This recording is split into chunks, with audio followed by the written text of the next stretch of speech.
આણંદની ઝાયડસ હોસ્પિટલમાં દર્દીઓને આધુનિક સારવાર મળે અને દર્દી ઝડપથી સ્વસ્થ થાય એ માટે હોસ્પિટલમાં નવીનીકરણ કરાયેલા ઇમરજન્સી વિભાગ, આઈસીયુ અને ઓપરેશન થિયેટર તેમજ બેડ ક્ષમતા વધારેલા વોર્ડનું લોકાર્પણ કરવામાં આવ્યું હતું.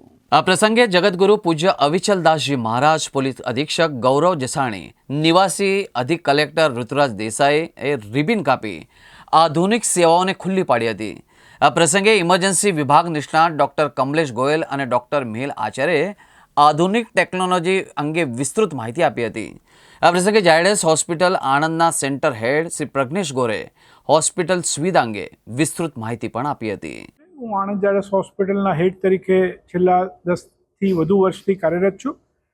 આજનો પ્રસંગ અમારા ઇમરજન્સી વિભાગ, આઈસીયુ અને ઓપરેશન થિયેટર્સના રિનોવેશન થયા અને મેડિકલ ઇન્ફ્રાસ્ટ્રક્ચર્સમાં જે સુધારો અને સર્વિસીસમાં જે વધારો થયો એના વિશેનું આજના દિવસનું ઇનોગ્રેશન હતું.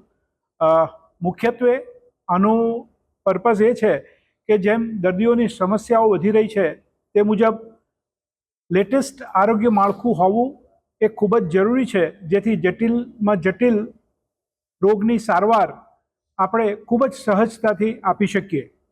અમારો ઇમરજન્સી વિભાગ જે આજ દિન સુધી 5 પથારીથી કાર્યરત હતો, જે આજથી હવે 11 પથારીથી કાર્યરત રહેશે.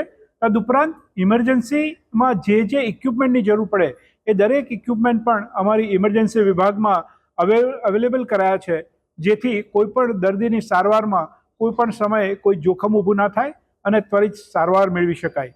તે ઉપરાંત અમારા આઈસીયુ એટલે ક્રિટિકલ કેરની સેવાઓમાં પણ અમે ખૂબ જ વધારો કર્યો છે.